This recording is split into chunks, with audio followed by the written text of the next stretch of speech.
Hello guys, welcome to my channel Himachali Wisdom. As we have earlier discussed about the history lectures, we have discussed about the first part of the Mughal Sultanate and we have discussed up to Jahangir. आज के lecture में हम शाहजहां के बारे में पढ़ेंगे.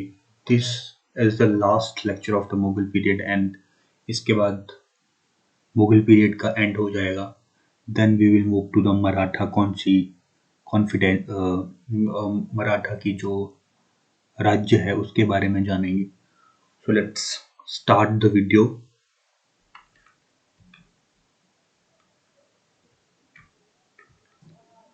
So this lecture is all about the Mughal periods, the later Mughals. So the Mughal periods हमने अभी तक 1628 तक 27 तक पढ़ लिया था जब जहांगीर की डेथ हो जाती है. And he was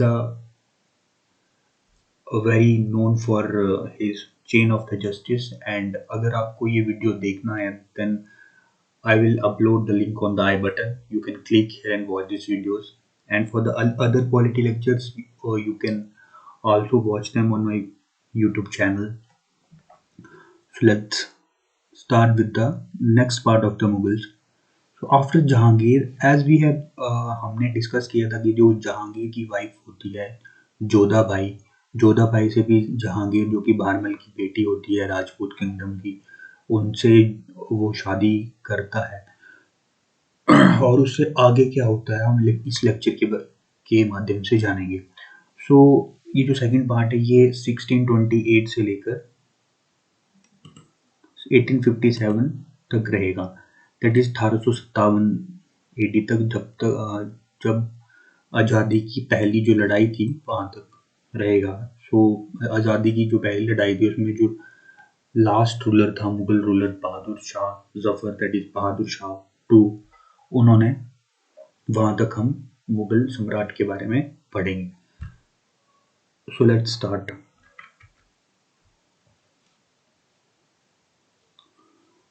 so we will discuss about the Shah Jahan के बारे में आई थिंक सभी को पता होगा. Shah Jahan is very famous for his architectural consideration. And here is the picture of the Shah Jahan and here is the picture of the Mumtaz Mahal जो कि शाहजहां की जो थी वाइफ थी.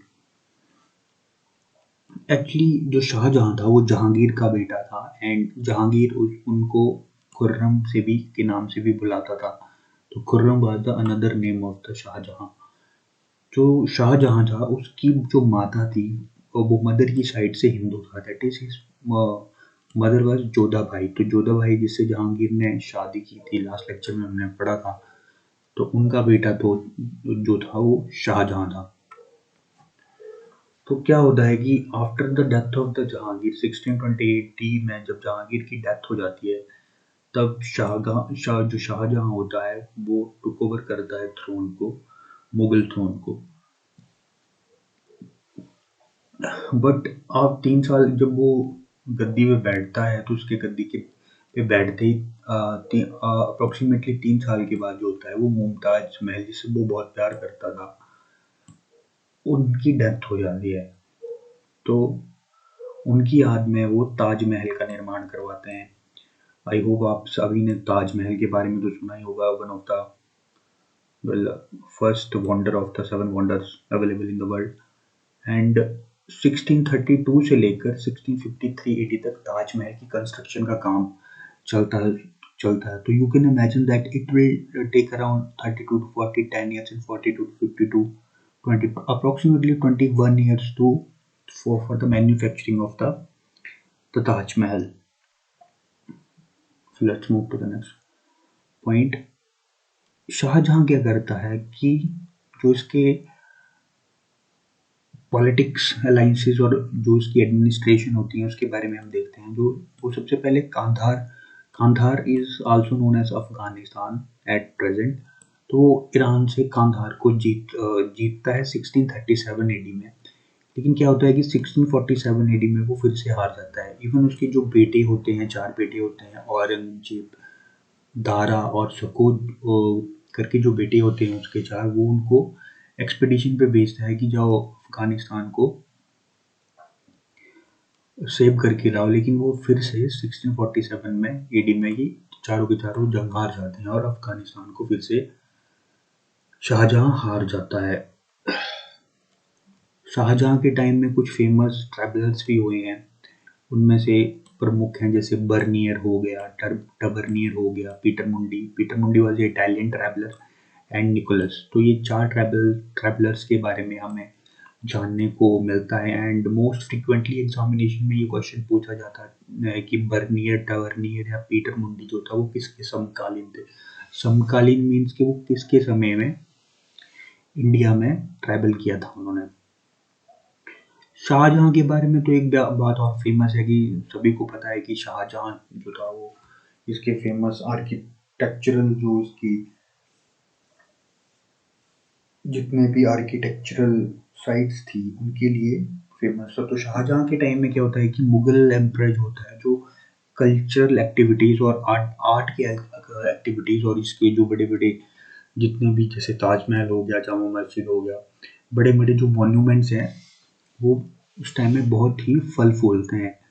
तो मुगल डायनेस्टी के टाइम में रेड फोर्ट का निर्माण मुगल डायनेस्टी के टाइम में शाहजहां ने बनवाया था। ताजमहल भी शाहजहां ने बनवाया और जामा मस्जिद भी शाहजहां ने बनवाई थी। बट होता क्या है कि वार ऑफ सक्सेशन में जब शाहजहां जब बूढ़ा हो जाता है तो उसके बाद जब इसके जो चार बेटे होते हैं उनके बीच में वार ऑफ सक्सेशन हो जाती है कि कौन गद्दी पे बैठेगा। उसके बीच की बार वॉर स्टार्ट हो जाती है और जो औरंगजेब होता है वो विनर होता है। मतलब औरंगजेब जो है वो अपने तीनों भाइयों को हरा देता है और गद्दी पे बैठ जाता है। इन 1658 एडी में वो गद्दी पे बैठ जाता है और वो क्या करता है कि अपने ही फादर को प्रेजेंट कर लेता है नियर आगरा।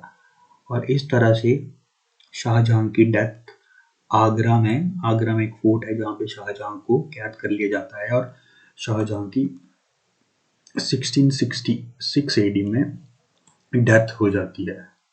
आगरा में शाहजहां को उस स्थान पे दफनाया गया है कि फॉर एग्जांपल ये है थे आगरा का वो किला जहाँ पे शाहजहां को इम्प्रिजन किया हुआ था और वो ये था ताजमहल। तो आगरा से उस फोर्ट से ताजमहल सामने दिखता था। Actually it was the last wish of the Shah Jahan that उन्होंने बोला था कि मेरे को ऐसी जगह पे कैद करके रखना जहाँ से मैं ताजमहल को का दीदार कर सकूं। बिकॉज शाहजहां ने ताजमहल जो था वो मुमताज महल के लिए बनवाया था, तो वो उसको बहुत प्यार करता था। तो दैट इज वाई जो ताजमहल है was also known as a famous monument of love. So next slide.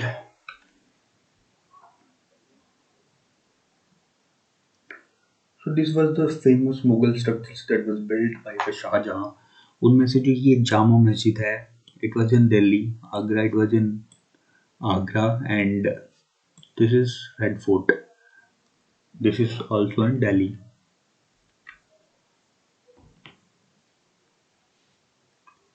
Now let's talk about the Aurangzeb. Aurangzeb जैसे कि हमने लास्ट लेक्चर में डिस्कस किया कि जो शाहजहां का बेटा होता है औरंगजेब वो वार ऑफ सक्सेशन में जीत जाता है और 1658 एडी में वो क्या करता है कि अपने चारों भाइयों को हराकर थ्रोन पे बैठ जाता है और आलमगीर के नाम से अपने आप को दिल्ली का जो होता है वो सुल्तान घोषित कर देता है और वो वहां से 50 सालों तक इंडिया पे राज करता है। तो 1658 एडी से लेकर 1707 एडी तक का पीरियड जो है वो औरंगजेब का माना जाता है। So here was the picture of the Aurangzeb. जो उसके 50 साल होते हैं उनके शुरू के जो 23 साल होते हैं 23 years that is from 1658 AD से 1681 एडी तक की जो टाइम पीरियड होता है वो सारा time period Aurangzeb North India पे कॉन्सेंट्रेट करके लगाता है। That his target was to only annex the North India ताकि वो नॉर्थ इंडिया पे सारा कब्जा कर सके शुरू के 23 सालों में। उस दौरान क्या होता है कि मराठास की भी बहुत जो शिवाजी छत्रपति शिवाजी महाराज हैं उनका भी साम्राज्य फल फूल रहा होता है औरंगजेब के टाइम में। तो इनके बारे में आगे पढ़ेंगे हम। औरंगजेब के बारे में नेक्स्ट पॉइंट देखते हैं कि जो सिख गुरु होते हैं, गुरु तेग बहादुर 9th सिख गुरु होते हैं ये सिखों के, तो वो औरंगजेब के द्वारा स्लेन कर दिए जाते हैं। औरंगजेब जो है वो उनको तेग बहादुर जी को एग्जीक्यूट कर देता है just cause he refuse to accept the Islam religion. तो इस्लाम रिलीजन को ना मानने के लिए औरंगजेब जो है वो तेग बहादुर जी को एग्जीक्यूट कर देता है। लेकिन जो तेग बहादुर का बेटा होता है Guru Gobind Singh, that he was the last and the 10th Sikh गुरु, वो वो इस चीज़ का बदला लेने के लिए खालसा पंथ की स्थापना करते हैं। तो जो आज का खालसा पंथ है उसे 10th सिख गुरु गुरु गोबिंद सिंह ने बनाया था। It was a group of the soldiers. Guru Gobind Singh को भी कुछ समय के बाद जो अफगान के एक रूलर होता है उसके द्वारा एग्जीक्यूट कर दिया जाता है। और उसके बाद जो बंदा बहादुर होता है, जो डिसिपल होता है गुरु गोबिंद सिंह का, ये जो है ये सिख धर्म को आगे चलाते हैं। जो बंदा बहादुर जी हैं उनका नाम होता है लक्ष्मण देव। तो it was very favourite question of the examiner that who was the Lakshman Dev और who was known Lakshman Dev. So Bahadur, Banda Bahadur बाजे राइट आंसर, यहाँ पे ए होगा। तो शुरू के जो 23 साल होते हैं औरंगजेब ऐसे वैसे बिता देता है, और लास्ट के जो 25 ईयर्स होते हैं दैट इज अप टू 1682 से लेकर 1707 तक का जो पीरियड होता है वो औरंगजेब जो है वो मराठाओं की जो पावर होती है दैट इज शिवाजी से लड़ाई करने में या मराठास की पावर को दबाने में उसके निकल जाते हैं। कैसे निकल जाते हैं? क्योंकि मराठा उस समय जो छत्रपति शिवाजी महाराज होते हैं उनका बहुत ज़्यादा ही बोलबाला होता है उस टाइम। कि वो क्या करते थे कि वो Shivaji was very well known for his guerrilla techniques, guerrilla fighter, he was also known as guerrilla fighter. तो जो उनके गोरिल्ला जो युद्ध नीतियाँ होती हैं उनसे औरंगजेब बहुत ही परेशान होता है। कभी कभी तो शिवाजी महाराज रात में ही थोड़े से सैनिकों को लेके आ जाते थे और औरंगजेब पे अटैक कर देते थे। मतलब औरंगजेब इतना परेशान हो चुका था शिवाजी से कि वो किसी तरह से शिवाजी से छुटकारा पाना चाहता था। तो उन्होंने बहुत सारा कॉन्स्पिरेंसी की ताकि शिवाजी महाराज को वो एग्जीक्यूट कर सके और अपने रास्ते से हटा सके। लेकिन शिवाजी तो शिवाजी थे, तो he was very cunning personality. तो छत्रपति शिवाजी को हराने के लिए क्या करता है औरंगजेब की, वो अंबर राजपूत होता है Jai Singh. Jai Singh was the Rajput of the Amber. तो वो उसको भेजता है शिवाजी को इन्फ्लुएंस करने के लिए कि आपको जी चलो महल में औरंगजेब ने बुलाया है मीटिंग के लिए। और शिवाजी भी जानबूझकर उनके साथ चले जाते हैं उनके महल में औरंगजेब से मिलने के लिए। लेकिन औरंगजेब क्या करता है उल्टा 1665 में वो उनको उसी किले में कैद करवा देता है 1665 में। लेकिन शिवाजी तो शिवाजी थे, तो शिवाजी क्या करते हैं कि एस्केप कर जाते हैं 1674 एडी में उस जेल से, 74 एडी में, और वापस आके अपने आप को छत्रपति की शिवाजी घोषित करके अपने आप को राजा घोषित कर लेते हैं। लेकिन क्या होता है कि 6 साल के बाद दैट इन 1680 शिवाजी की भी डेथ हो जाती है। शिवाजी के बारे में हम नेक्स्ट वीडियोस में देखेंगे। और उसके बाद शिवाजी के पास संभाजी आते हैं जो उनका बेटा होता है, क्योंकि औरंगजेब उनको भी एग्जीक्यूट कर देता है। संभाजी के बाद राजा राम आएंगे, राजा राम के बाद उनकी वाइफ ताराबाई आएगी। राजा राम और Sambhaji was the two son of the Shivaji Maharaj. तो इनके बारे में हम नेक्स्ट लेक्चर में पढ़ेंगे। एंड औरंगजेब के बारे में एक और इम्पोर्टेंट क्वेश्चन पूछा जाता है कि Aurangzeb was also known as Zinda Pir. He was also known as Zinda Pir. तो जिंदा पीर किसे कहा जाता था? औरंगजेब को। आलमगीर की उपाधि किसने अपने आप को दी थी? औरंगजेब ने। इसी तरह से औरंगजेब के बारे में भी हमने पढ़ लिया, और औरंगजेब की जो डेथ होती है वो 1707 में होती है फुलादाबाद के नजदीक, that is in Daulatabad. Daulatabad जिसे देवागिरी भी बनाया था मुगल, जो हम जब हमने तुगलक वंश के बारे में पढ़ा था, Devagiri was also known as Daulatabad. जब जो मुगल बादशाह सॉरी तुगलक वंश का जो दिल्ली सल्तनत के टाइम में हमने देखा था कि जब मोहम्मद बिन तुगलक होता है वो कैसे कैसे अपनी जो दिल्ली की कैपिटल होती है उसको दौलताबाद में शिफ्ट कर देता है और देवागिरी को दौलताबाद नाम देता है। So if you would like to watch this video, then I will be give you the link on the I button, आप वहाँ पे क्लिक करके वीडियो देख सकते हैं। तो औरंगजेब के बारे में और इनकी जो एडमिनिस्ट्रेटिव पॉलिसीज होती हैं, इनमें जजिया कर के बारे में भी इंट्रोडक्शन मिलती है कि उन्होंने जजिया कर को री इंट्रोड्यूस किया था। जजिया कर के बारे में हमने दिल्ली सल्तनत के टाइम में पढ़ा था। जो खिलजी होते हैं वो जजिया कर को री इंट्रोड्यूस करते हैं, और फिर शाह तुगलक भी। तो जजिया कर फिर से कुछ टाइम के लिए जजिया कर को अबॉलिश कर दिया जाता है, लेकिन कुछ समय के बाद औरंगजेब जो है वो मुगल्स की तरफ से जजिया कर को री इंट्रोड्यूस करता है, और इस टाइम जो होता है सभी के लिए औरंगजेब जजिया कर को लाता है। This is all about the Aurangzeb.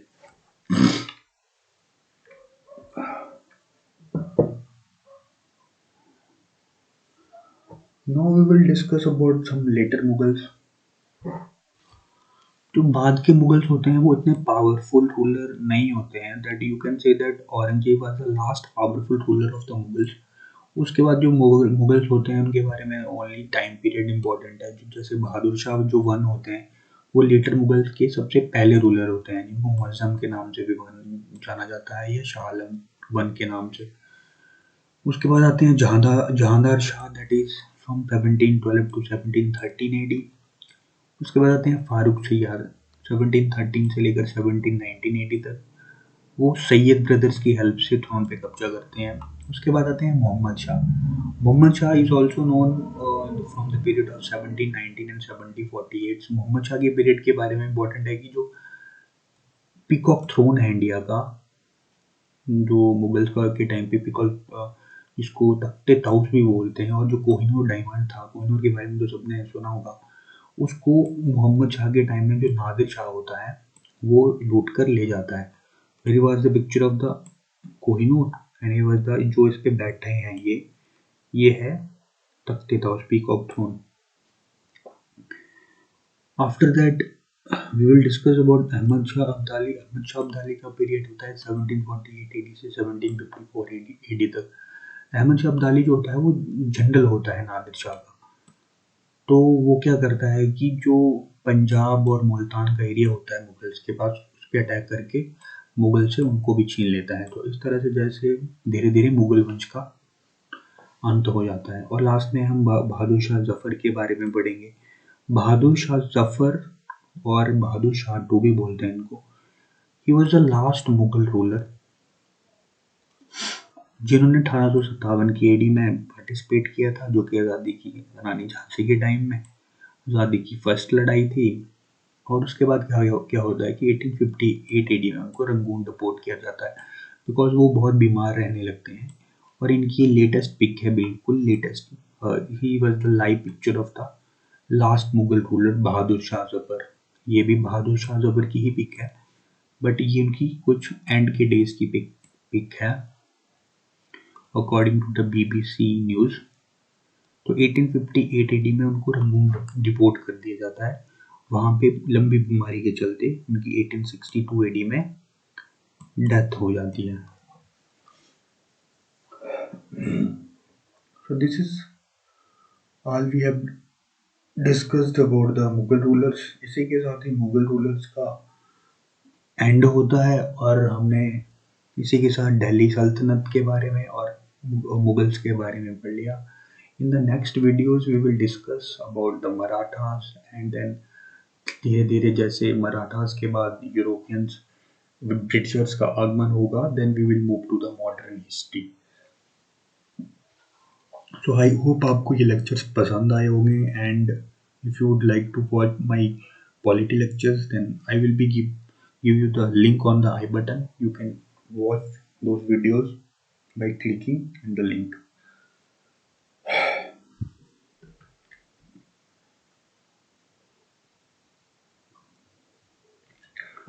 Thank you for watching my channel, and please like, share and subscribe and comment on my channel. And if you'd like to read from the PDF file, then I will be give you link in the description, or I will be give you this my Telegram link on the description. From here you can follow my channels there, and I will be providing PDF file on there also. Thank you.